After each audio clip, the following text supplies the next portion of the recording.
when Dan was in here earlier, he said that during pregame, you kind of indicated that you thought a big game was in you tonight. And I'm wondering why you felt that way, and then just how did it feel to be back on the field and have a career game?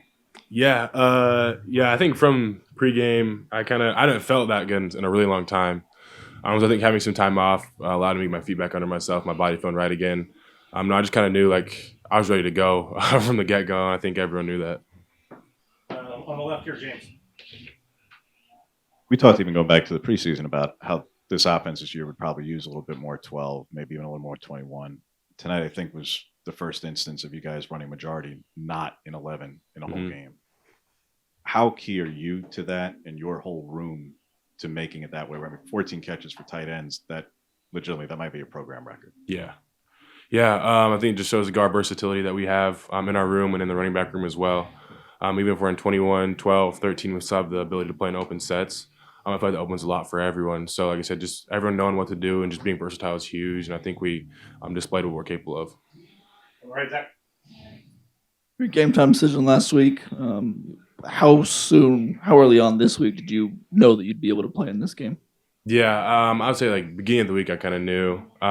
Started off a little bit slower, but no, as we got into like Wednesday, Thursday, I was like, all right, I'm for sure good to go. On the left here, John. A game in a row for Jamari with 4 catches, but also Roger getting his first career catch in this one. Just what did you make of those two guys and the way that they've been able to develop over this season? Yeah, it's been awesome to see both of them. Roger since he's been here, and JJ just since this past year, how much they've both grown, and they both make our room a lot better. They're both so good at so many different skills that they both have. So, getting those guys going, I think is important in our offense. I think it helps everyone out. Next, you two on the right, and what other order you want?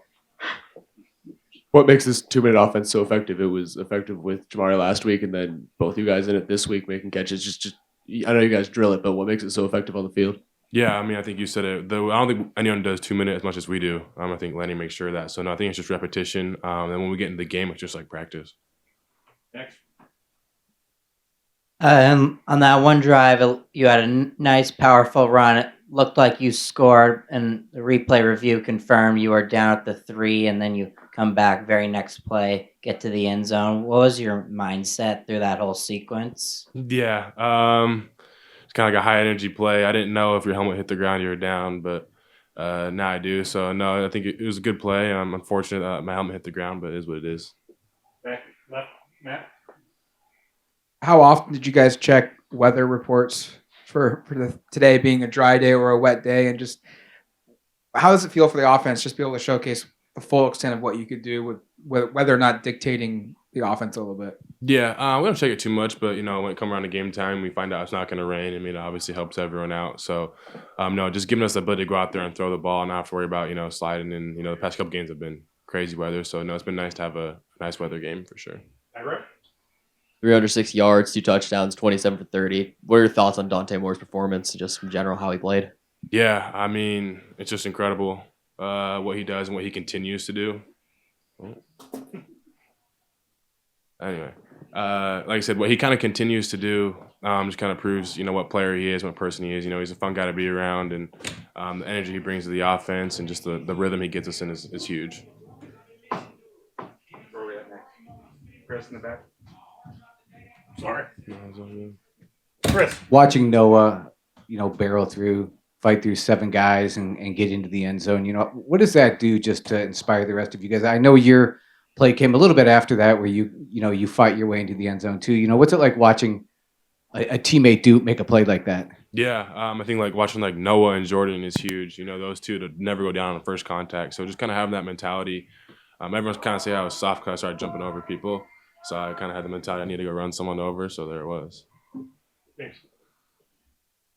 First, walk us through the diving catch, just what you're seeing there. Do you have any bearing of exactly how close to the end zone you were? And have you texted Terrence yet to say you've had a bigger career game than him? Well, on that catch on the goal line, I kind of just had throttled down because I know I was wide open, but I don't know what Dante saw, so he just threw it, and I just went and caught it. And I'll probably just say he's doing good anyway. Ferg's doing good. Right on the left. Saying earlier, especially in these last couple of games, we've seen you guys go to less 11 personnel and use some of those heavier personnel formations. Just as a tight end, especially, just being able to be physical, be at the line of scrimmage. How does those excite you? Yeah, I mean, it's awesome, and everyone gets more reps, and I think it allows us to do a lot of things, whether that's run the ball or pass the ball, and it makes teams kind of guess what we want to do. So whether we can get in open sets or stay in just base 12 personnel sets, I think it's beneficial for us. Right behind him. Matt. But what's more difficult, the one-handed catch to keep it off the turf, or the over-the-shoulder diving full extension catch? I'll probably just go with one-handed catch because the guy was kind of hanging on to me. Right on the right. What did you know about Jamari when he transferred in, and then what have you learned throughout the season? What made him such an effective playmaker tonight? Yeah. We actually went on a visit together here when we were both kind of getting recruited, so I knew him a little bit. But no, getting to know him has been awesome. He's going to go in and he makes plays in practice every day too, so it's no surprise to anyone that he's making plays out here. But it's nice that he's getting to showcase what he's capable of, and I think he's going to continue to do that.